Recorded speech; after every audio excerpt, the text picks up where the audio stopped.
मौत मिलत हो रोज रोज ओकरा काटले में खोजेला गजब के हाल बा दशहरा चल गइल रे झिझिया छे गाना नाचल बसकारे कि हम जा देखवा दे पूजो छ करके झिझिया नाचावतिया चलो ना ए सखी चलो ना नगरे पूजवा आइए कोई ना होखे तो हो फुले साड़ी के धला ले अरे सखी एगो बात जानत अरे पूजवा अपना दीदिया के ससुर से नैहर में बोलैले बिया आई हो कारी आई बिया रे आई ओकरे संगे मन के साड़ी ना खदवाई हो वो ससुर से आई लोग नैहर में झिझिया खेले चल के संग सब गावई आइल सखी पूजावा के दीदिया रे नाचले ही के झिझिया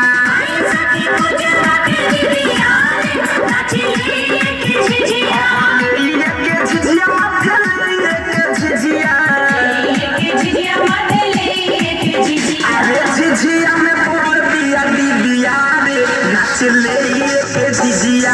आइल सखी पूजावा के दीदिया रे नाचले ही के झिझिया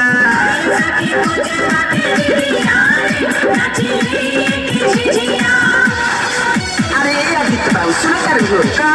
अरे निकल ना घर से बाहर हमनी यार वाली झिझिया के घर में घुसल बारी अरे गला क्या मसाला का मोटा बा आई भागा और कर से मसाला जो नहीं सब चूल्हा से खुला पचल का ध्यान था आई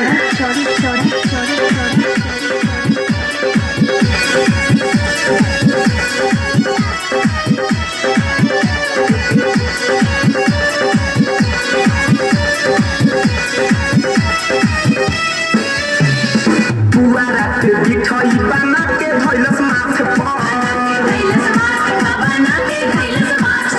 जेता बात खाना तम चावतिया हाथ पर पुआरा के बिठई बना के धइलस माथे पर जेता बात खाना तम चावतिया हाथ पर गांव भर घुमावे कोनो विधिया रे नचले ही के झिझिया आइल सखी पूजा के दीदिया रे नाचले ही के झिझिया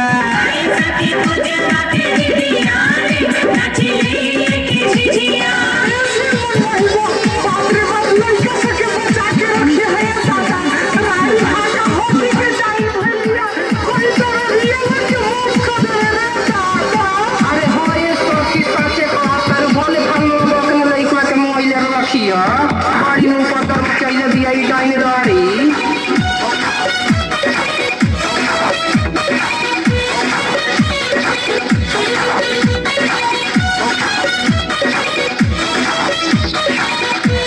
जोग तूने करी नाही गई ससा भतरी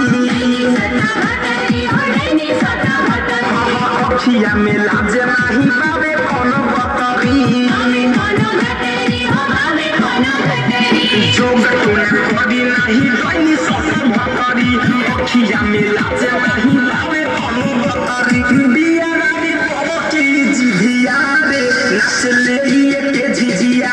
आइल सखी पूजा के दीदिया रे नाचले ही के झिझिया